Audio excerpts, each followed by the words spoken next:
Good morning and welcome to HSS Training Center. It is my honor and pleasure to be here with all of you on this very special day for the Nets organization as we introduce the 24th head coach in Nets franchise history, Jordi Fernandez.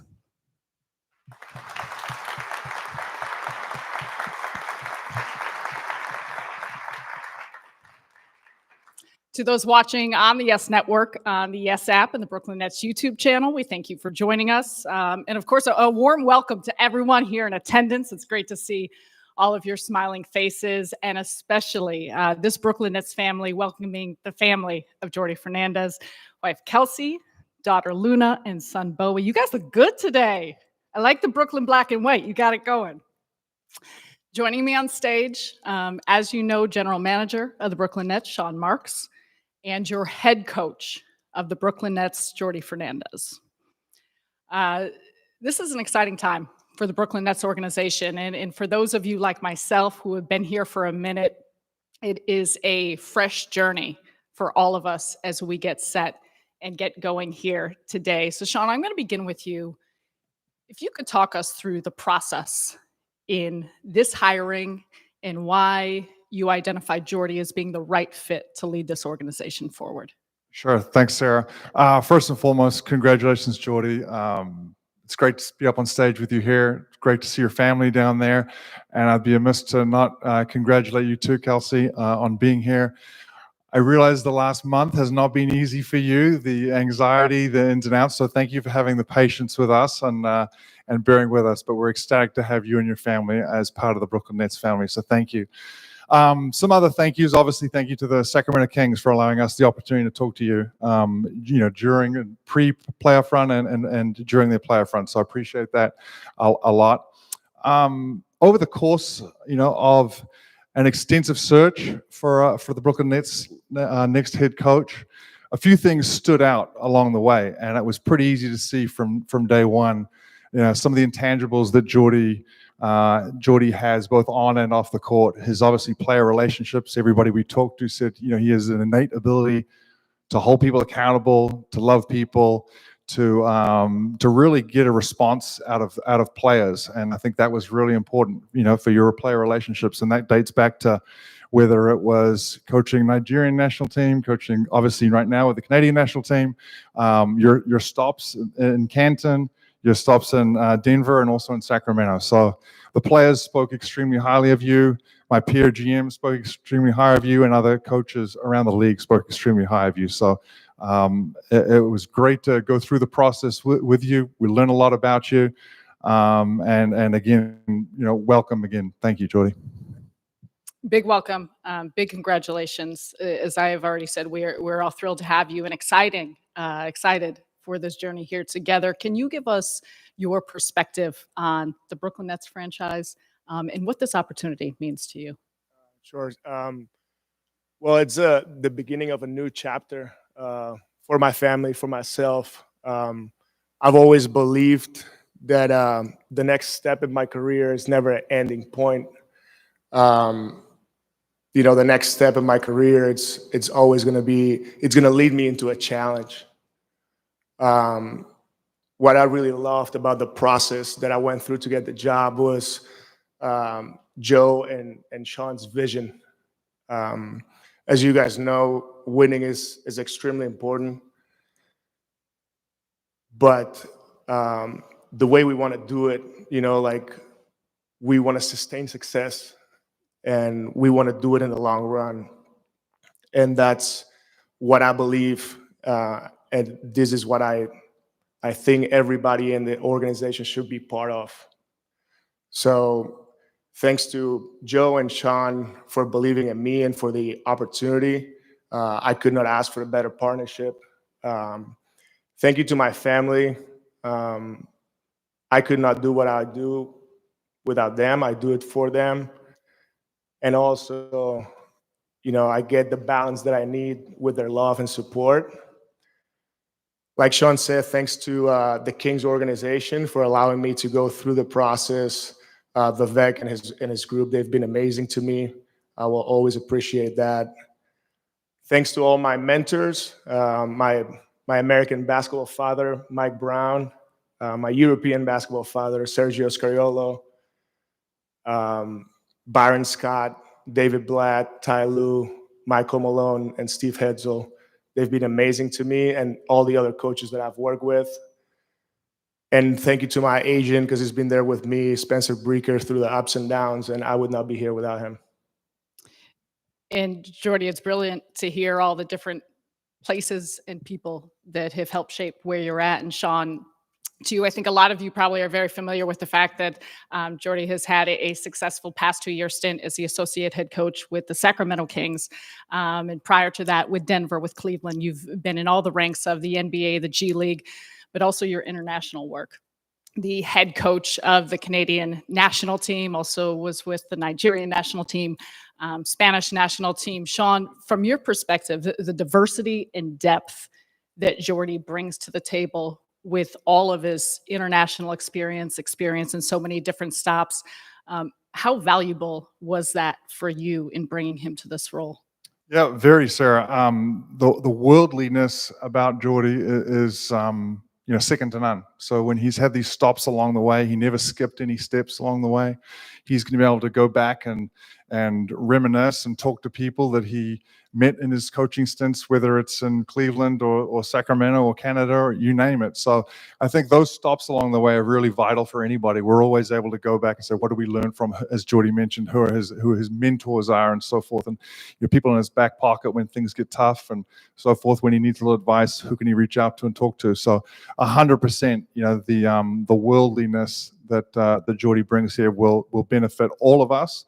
And it'll help when he has to talk to players. I mean, that's the thing. I mean, who knows what our roster looks like? It could be very diverse. It could be international. You never know. So having sat and coached on an international level, represented a country at the Olympics, which he's about to do in Canada. So that just gives him a bigger sample size to do that.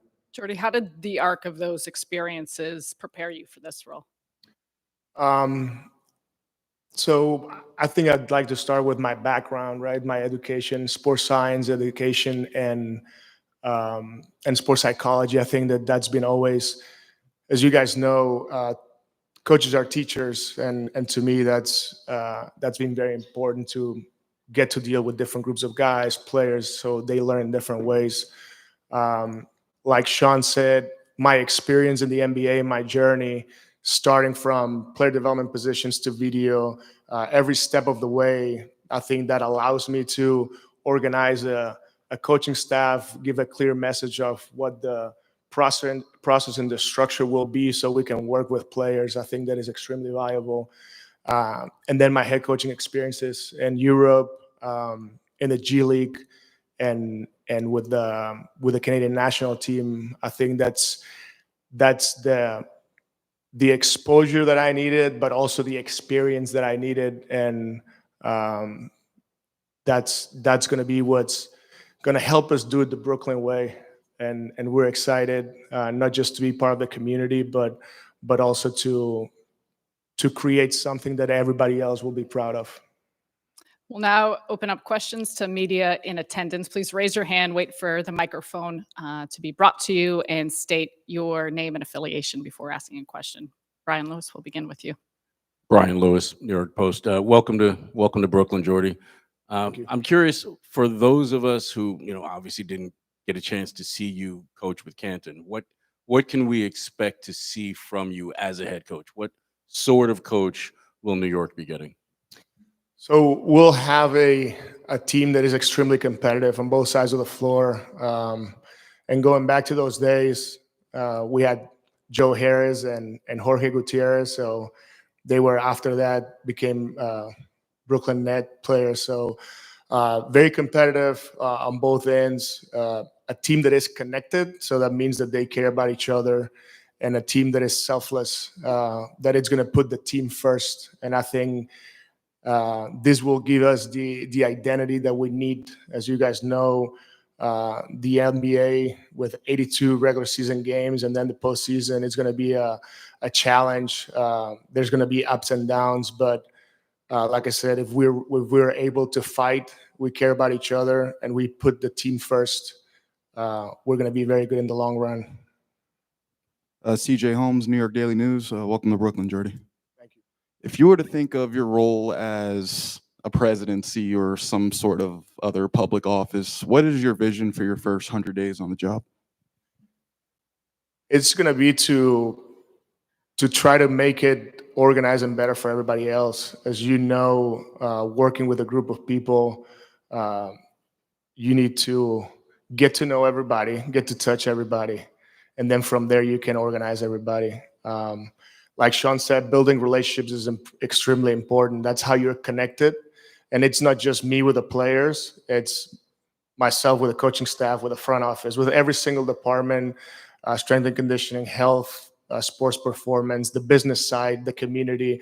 So I think that if you do care and you spend the time to do it, in the long run, it's going to work out. So, everybody says that, I do build relationships, and the reality is I don't know if I'm good or I'm bad at it. What I can tell you is that I try and I care.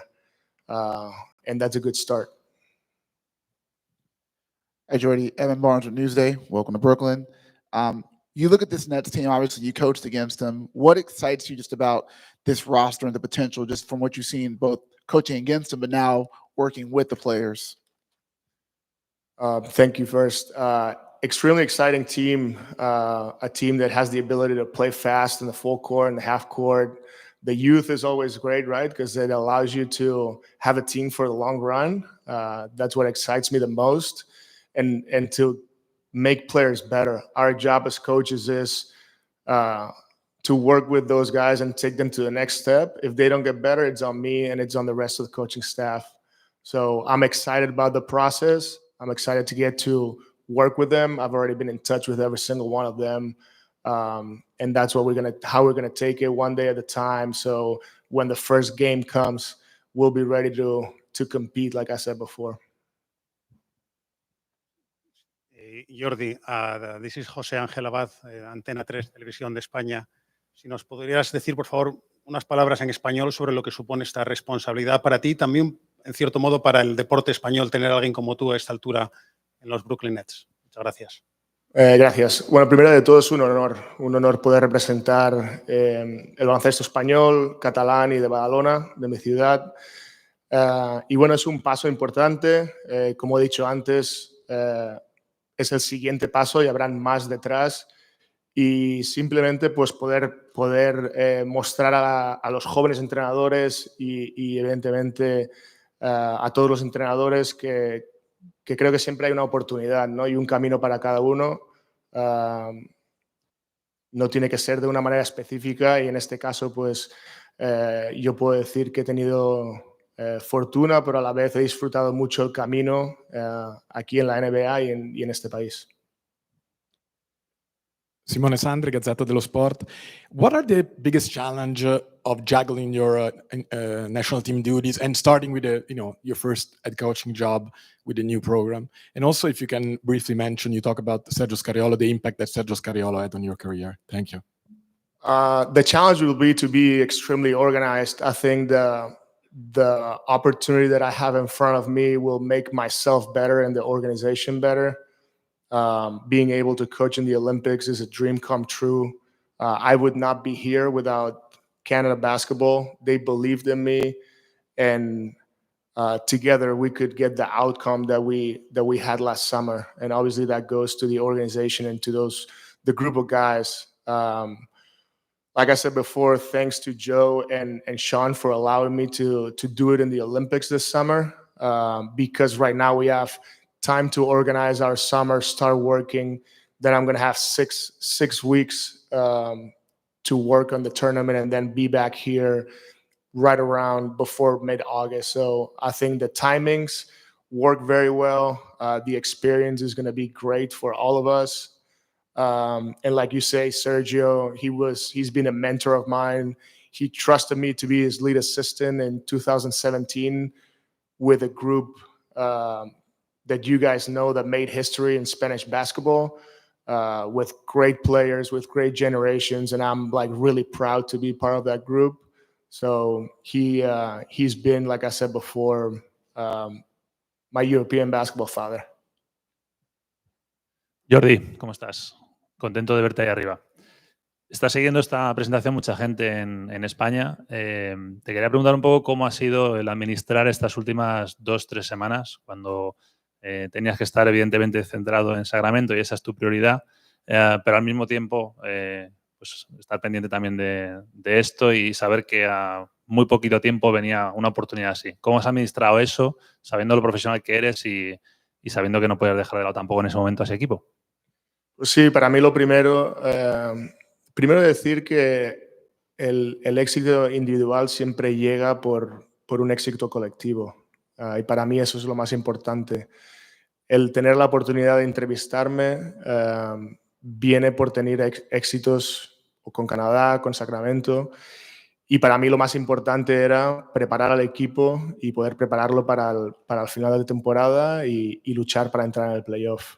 Como dices tú, una situación en la que nunca he estado antes y creo que aprendes de todas las situaciones y de gestionar el estrés, pero bueno, al final ha sido todo, pues ha ido todo muy bien. Me gustaría haber clasificado el equipo o ayudar a clasificar el equipo para el playoff, pero bueno, la temporada ha sido muy positiva y solo deseo que lo mejor para Sacramento. Jordi, Bruce Beck, NBC4 New York, welcome. How do you build a winning culture and how long do you think it will take? We will see results right away because like I said before, this industry is about getting results and getting better. So how much you're going to get better, it's how we believe the process is important, right? We're not going to try to push too much. We know that there's proper steps to take and we'll see improvement right away.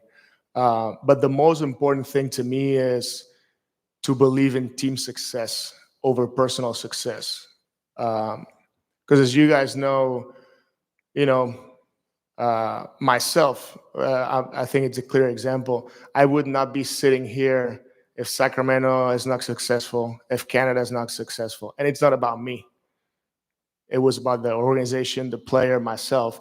I had a job and we all have a role, right? So I believe that I had to do my job very well. And then the outcome would help every single one of us that was part of that winning team. Lucas Kaplan, Nets Daily, right in the middle. Welcome and congratulations. When you're watching these NBA playoffs and thinking about where the league is as you step into your first head coaching role in the league, what trends do you see? What are you prepared to kind of game plan for and think about when you start leading these Nets? It's a good question. As you know, the regular season is very different than the NBA playoffs. Experience is always important. So when you've never been there, as I always tell young guys, you don't know until you know. The physicality, the way the game at times slows down and how intense it is. You have to go through it together. That was very similar to what I went through with the Canadian national team. I told the guys it's a game 7 in every game. And the same thing we went through in Sacramento. Not a lot of our guys went through a playoff series, and we went to a 7-game series against Golden State. And we try to help speed up the process because Mike Brown had a lot of experience. I had experience, and we try to prepare them. We were very happy with the way we fought and we competed. But ultimately, the guys need to get through it. So all we can do is help them and prepare them. Hi, Brian Mahoney from the Associated Press. You guys have had a few coaching changes the last few years, even though the team had some playoff success. I wonder when you're going through the process, what you talked about, maybe what has been missing, what you're looking for in a coach that can be provided now to have a longer term relationship between coach and team. It's a pretty good question, and I wasn't here before, so I don't know if I can fully answer it. But what I can tell you is moving forward, what we're going to do, obviously say thanks to all the coaches that I've worked for the organization before. I have a lot of respect for coaching. As you know, it's not an easy job. But what I can say is what we're going to where we're looking forward, forward right now. So, like I said before, being on the same page, being process oriented, being extremely competitive, and building an identity, and doing it the Brooklyn way, right? So that's my main goal coming in. It's going to take time. It's going to take direction and structure. But I believe with the team we have and the partnership that we have right now, no doubt in my mind that we'll start the right way. Hi, Coach. Melissa Yang, Brooklyn Nets. Welcome to Brooklyn. When you look at the core of this team, what excites you about the potential? The youth excites me. Like I said before, when you have a young roster and talented, that means that you're going to have those guys for a long time. So you can develop them, and then they can perform at the best, and they're here with you. So that's extremely exciting. The flexibility that we'll have, the resources that we have. Right, we have a first-class owner. We have a first-class management group, front office. So if you put all that together, I think that's a perfect recipe for success. So our roster right now would allow us to do, like I said before, a lot of things like playing fast, which usually allows you to find the best shot, to be very physical, extremely physical in the regular season. And obviously, like everybody says, we want to be top 10 offensively, top 10 defensively. And with the roster we have, we'll be able to do that. Hey, Jordi, Eric Sparopoulos with the Nets. Welcome to Brooklyn. Specifically looking at a guy like Nick Claxton, and you're talking about your potential style of play, and as you look at the landscape of bigs in this league, how valuable is his versatility, and how does it fit into your vision for this team? Well, you just said it right. Nick is a quote unquote big that has defensive versatility. I believe he'll be Defensive Player of the Year. For us, he's a priority in this summer, and the way we can play through him. Obviously, he's very good in pick and roll. He's quick to the rim. He puts pressure on the rim, but also his ability to play the dribble handoff game, which, as you guys know, lately in the NBA is a style that has been very efficient, and it helps us with ball movement. So if you know, when everybody touches the ball and everybody's involved, everybody's happier. You're harder to guard because there's more. You're not that predictable. They're just playing pick and roll. So he fits perfectly what we want to do moving forward. Hi, congratulations, Javier Ansorena from ABC Spain. There's not a huge history of non-American, non-US coaches as first coach. I don't know if this brings you an extra weight into your shoulders for what you have in front of you. And then if you could comment on the Badalona basketball culture and what has brought to bring you here. Yeah, I think that I don't want to say that it's a lot of pressure on my shoulders, because I want to be myself and I want to enjoy what I'm doing. So what I can say is that it's an honor to represent the Spanish basketball, Catalan basketball, and the basketball from my hometown. So I will always be proud of it, and I will work really hard to keep getting better. About my hometown, I don't know if you guys know, but it's probably one of the best basketball cities in Europe, and I would say in the world. You can experience basketball on the street, the little kids, everybody, and it's what I grew up and what I fell in love with basketball. First as a player, I was not that good, but I enjoyed playing. And then as a coach, I started coaching early when I was 15, and I coached and played until I was 19. So, like I said, the love of basketball started there. I owe my hometown a lot, and I will always go back. And my parents are there, my family, my sister, my grandma. So my hometown means a lot to me.